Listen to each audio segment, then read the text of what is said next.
What's up, guys? It's your girl Rakote in the building, and I have a little something for you guys. Welcome back to another video. If this is your first time, make sure you like, comment, subscribe, turn on your post notifications so that you can be notified anytime I post a new video. And today I have my mom with me. Mommy, say hi. Hello.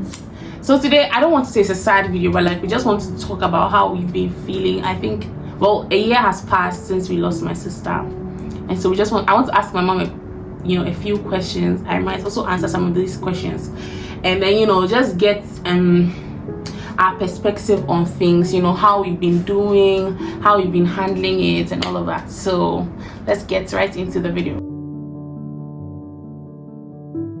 I think we were complete us. So the three, and she was the third. So I mean, it's difficult for me to think about just one daughter without thinking about two daughters. So she completed the equation for me. My answer is like the same. I think we're like best friends. We're all like three best friends. Yeah. And so as my mom said, she completes the equation.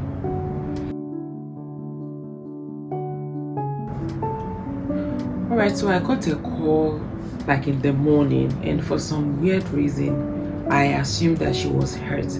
That she died was not part of it. So in fact, this was where I sat when they came to break the news. I think between 6 and 7 p.m. All I could, as they started the story, I just asked, is she dead? And when they told me, all I could do was to hold my head and say, God, oh God, oh God. And I looked at the picture because this frame was there. And I said, oh, sleep well, my beautiful baby. I don't know how I felt. I think I was blank. It was like, I won't say denial, but it's like something that you never expected would happen to you, and it has happened. And God is good. At the same time, you are wondering why God wants to use this, make you experience it. So I was blank. I was blank. Okay, so for me, same time she heard it, she called me in the morning. When she first heard the accident, she called me in the morning that this is what she has heard, and immediately I just went to something bad has happened, because the news didn't follow with, oh, she has gotten an accident, she's in the hospital. Do you get? The only information we had was she was involved in an accident. So immediately I woke up like, hey, I was trying to cry, but the tears didn't come. So later in the evening, that day I couldn't go to class. So later in the evening, my mom called to confirm the information. I was even preaching to you. No, she texted me. I was preaching to you when I realized that you were panicking. Yeah, God is a merciful God. God is a merciful God. And my mom was like, oh, don't worry, I'm sure like she's just hurt. She'll find the phone and call her soon. So, and you know that thing where mommy is always right, even at my big age. Like when she said that, I believe that, okay, you know what, I'm scared something bad has happened, but because mommy is saying she's not hurt, that means she's probably not hurt, but I was still just scared. And so when mom called me in the evening, she texted me in the evening that, you have to come home, because I was saying I wanted to come home because we're not getting the information quickly. So she texted that you have to come home because she's gone. And I remember I was like, no, very quietly. And then I just started screaming, like I was in shock. I've never really like cried like that before. And so yeah, quite a number of people were outside my door in the hostel room. And yeah, I know you guys were gossiping about me, haha. Anyway, yeah, so that's how I felt.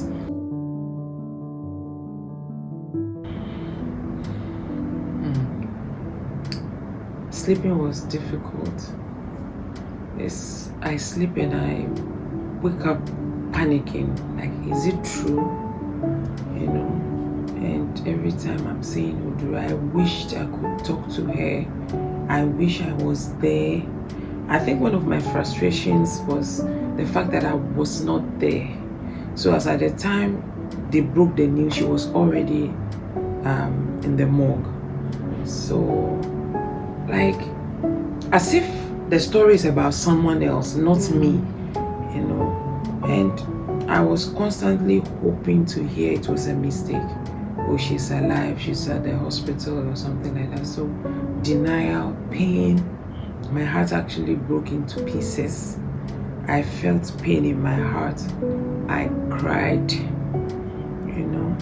But I think the Holy Spirit also helped me, because I kept on saying, God, I know you are a good God, even though I don't feel it, but I know that you are a good God. So yeah, same thing. Okay, me, I could actually sleep. I could sleep. I was just really sad. There were times like I would really cry, and there would just be times like I just can't cry for I don't know what reason, but yeah. I used to tell people that if you don't believe that there is God, look at me and you will know that there is God. Because I also testify that God has been good to me, has made parenting very easy for me with my 2 girls. They are brilliant, they are beautiful, they are God-fearing. I mean, I was never worried about giving them instructions and I feel that they will not do it. They were also truthful to me. So anytime I have cause to thank God, it will start with my 2 daughters. God, I thank you for giving me these 2 girls. Thank you for trusting me now to be their custodian. So, and before the accident, on Friday, this accident happened on Sunday. On Friday, I was restless. I sensed something could happen, like something bad or untoward would happen. And Udra was the one I was talking to. And it happened that it was Udra that I was talking to because we were always FaceTiming. Laura was in school. So mommy speaking in tongues. It happened on Friday. It happened on Saturday. Sunday, nothing happened. I want to believe that the speaking in tongues on the Friday, on Saturday, was a huge contributing factor to how I've held on. I was in pain, but in my heart of hearts, my relationship with God has taught me, convinced me that God is a good God. He's good not because he does good things, but he's good, he's faithful, he's loving.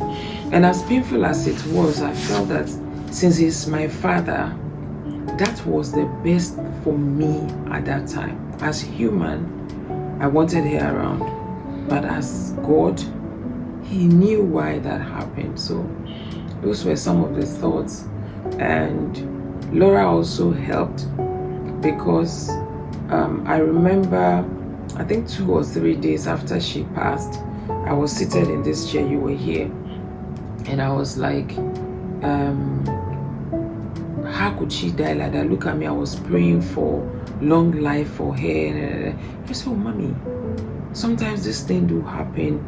God will take the righteous to preserve them from evil, and God did order Udra's steps, and 23 years is a long life, and that really ministered to me. And so sometimes I even feel that I've been weak.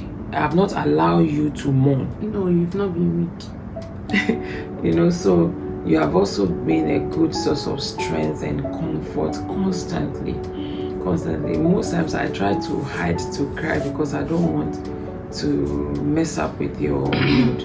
Yeah, so that's how I think I've been surviving. The first set of people I would like to mention would be the praise and worship team. Even when I say of your church, of my church, even when I say I don't want visitors, I don't want anyone to come, they will not even tell me, they will appear. My choir also was there. Another choir that I don't even belong to in the church, beautiful melodians, rooms of worship, Laura's choir, and some individuals. I will just be there, they will send message to me, Auntie Jimmy, we are praying for you, you are loved, you know. So, but yeah, that's the simple. Me, yeah, I think my church members really showed up and showed out.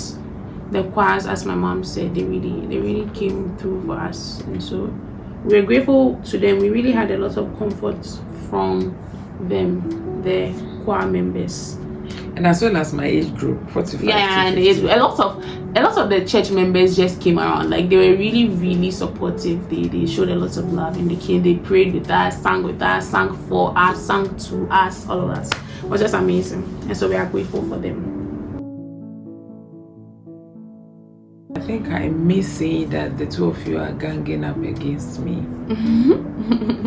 I really miss that. And I miss the way Udra would always support you. There is nothing I say. It was like, I said, is that how you are going to say? So, Mommy, I'm listening. And she would defend you. So later when you tell me that she came to talk to you, like, I will be so surprised, because she will not give any indication that she would come and talk to you. And you know, the three of us took decisions together. We spoke about everything. We had our plans together. So a part is missing. And I think our past conversations are helping us even till now, like in what we do. Our past conversations are reflecting or affecting what we are doing currently.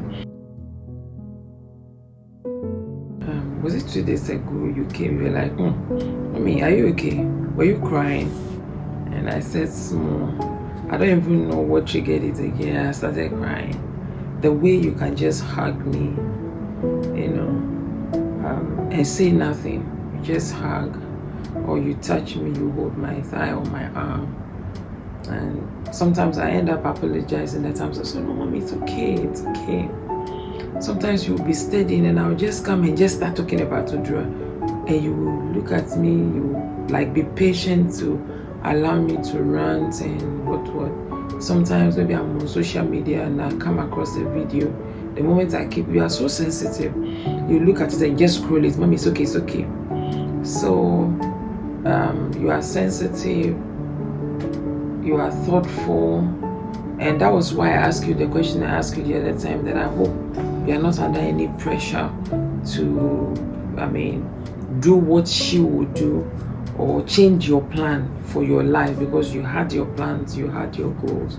You've been there for me. You've been great support, and it's even beyond your age, how you step up and everything. So that's what I can say. I just hope that I've been able to be there for you. Sometimes I think I'm so wrapped up in my pain and in my frustration.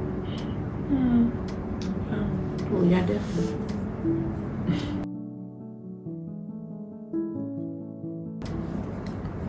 People have let us down, big time, you know. And I'm sure you're watching this video. People that hello. People that I considered as friends, and family. It was like they behaved like it was because of Udura we were close to you. They just did 360, like, is it 180? 180. 360, you don't come like you come back again. 180, and it's surprising, astonishing, and appalling, but surprising. I always have it in mind that nobody owes you anything. Yeah. So if they've chosen to do that, maybe it's for a good cause. So people have let us down. I think people we consider as friends and families have let us down. But it's making us stronger. It's making us focused, because our help indeed comes from the Lord and not from anyone. Honestly, my mom has said it all. I think she has tried to wrap it a lot. Like, she's trying to say it so nicely. Thank God for her, because if I was the only one doing this video, I'm sure I'd have spilled all the tea. But yeah, the family members, they will show you. But it is what it is. You move.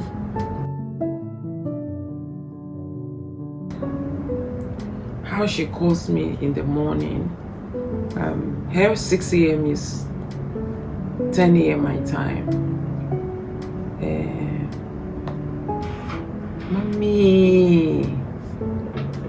Mumsy, you know, that voice, and how I walk with her through her day, getting ready for classes, being with her in her lab, you know, preparing for maybe administration if she's invited to come and see. So I miss that FaceTiming with her. I miss the fact that if I'm planning, making schedule of my training, I run it with her as well. Like I said, I miss The two of you are ganging up against me. I miss mommy. Don't worry. Just take care of yourself. Abeda will take care of you. You have sacrificed so much for us. I miss Odura's ability to be neutral. Like if you are complaining about someone, she will tell you, mommy, the person never told you that he is a good person. You are the one that assumed that the person is good. So if the person has now shown you that he or she is not good, you have to take it like that. You know, she was very objective, thoughtful. Yeah, so I would say I miss.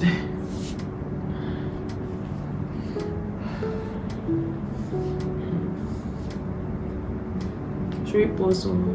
That's okay. Okay, so my favorite memory with Odra would be our FaceTime calls, right? So the three of us always used to FaceTime.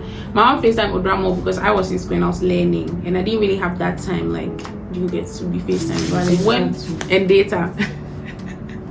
And so when the three of us FaceTime, you know, it's like a rundown. Okay, so what happened in your day? Okay, this happened. You know, there's always some form of gist that I miss. And then I also miss, like, you know, most of the most important decisions in my life. I always seek my sister's like consent, like her permission. Not her permission, but like I always want her opinion. Yes, and most of the time her opinion is what I go with.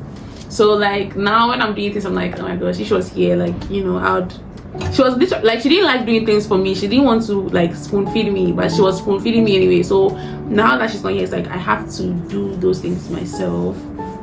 And then also she used to send me money, so now she's not here. So like you don't even have to ask her. Sometimes you just tell her that Charlie, pam, you got some money. So those are the things I miss about her.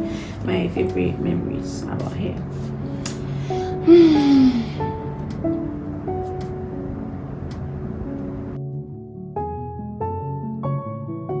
I think we are still conscious of our walk with God. Yeah. And her foundation. Yeah. The OD got a foundation. Because in the few years she lived, she tried to help people. And so we want the foundation to do that. So now we have an award scheme with KNUST Telecom Department precisely. We've done, I think, 2 activities where we made donations to rehab, like those that are recovering, and then we had autism fund day, and currently we are looking at the next interventions that we are going to do. So we use her foundation to keep her memories alive. So God first, because whether we like it or not, she had finished her race, and from human perspective she did run a good race, and so we are left here. You just have to apply what David did. The Bible says David encouraged himself in the Lord. You have to know that you have yourself, and don't don't look for comfort in any man, because they will let you down, and if you are not careful, it could lead to depression. So you need to draw strength from within, and how you can do that is you relying on God. So you are your first source of strength. And I was just listening to a message now that says that in your pain, don't focus on your pain, focus on God. That is a good God, and that will give you strength. So that would be my advice. And try to not entertain people so much, because they come and they drop. Human beings generally, we are insensitive. All of us, we are insensitive. So they come, they drop things. By the time you realize you are blaming yourself, or they will lead you astray. So just manage the people around you, but then depend on God and on yourself. And don't be discouraged or sad that people are letting you down, because they would let you down. So don't be pained. Be prepared for it. Okay, so my advice is very similar to my mom's own. Put God first.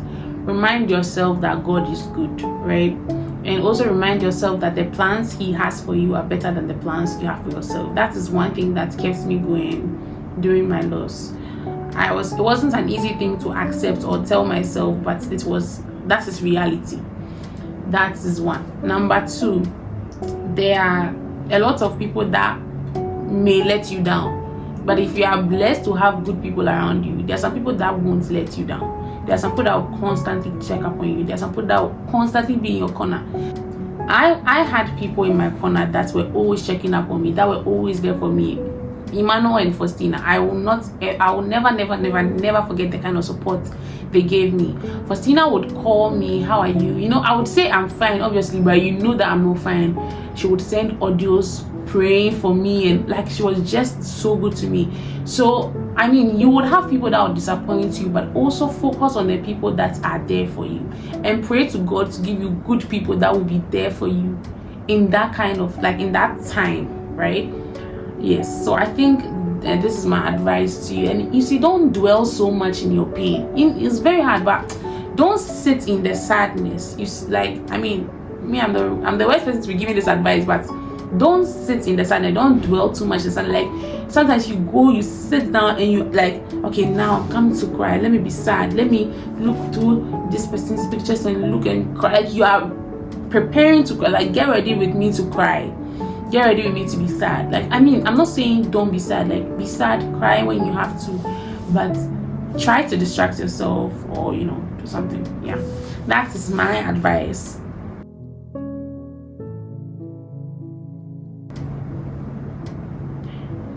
You have two options: to go down in your pain, be depressed, and lose interest in life, or two, ride on the pain and become better, so that you become like reflection, support, source of strength to people going through similar thing. I have chosen to rise above my pain.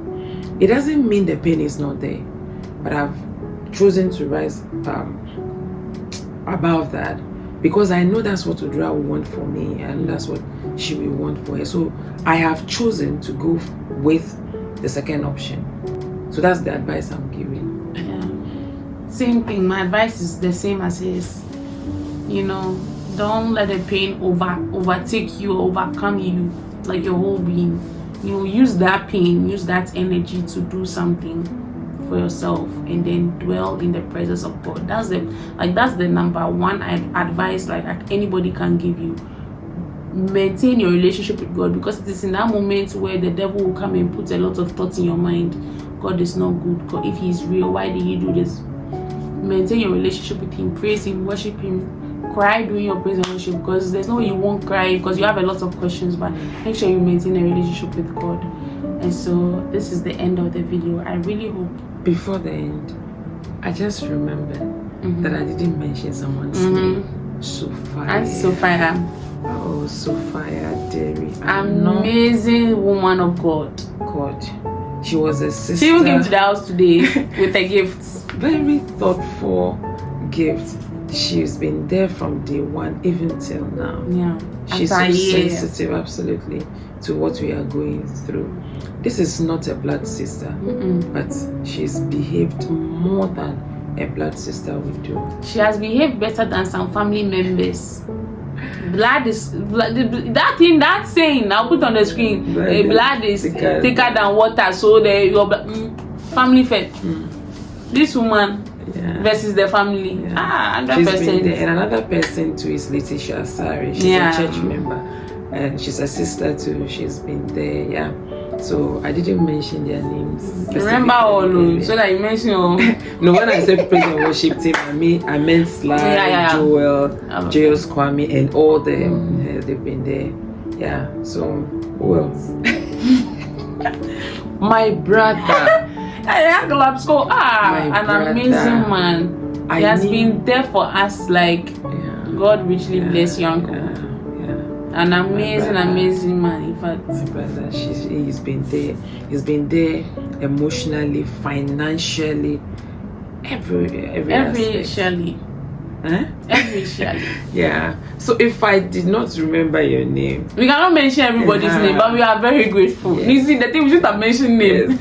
And even I'm grateful to Chief Justice talk on, Yeah. because when she sends message, you can, like a mother sending message, I want to wrap my arms around you, you know, and pray and all that. So some people like that, they are helping us in this difficult time. So I'm sorry I can't mention no names. All right, so thank you guys so much for watching this video. I hope it helps somebody, and I pray that the peace of the Lord will be upon you if you are going through a tough moment like this. And yes, thank you for watching. Make sure you like, comment, and subscribe. Bye.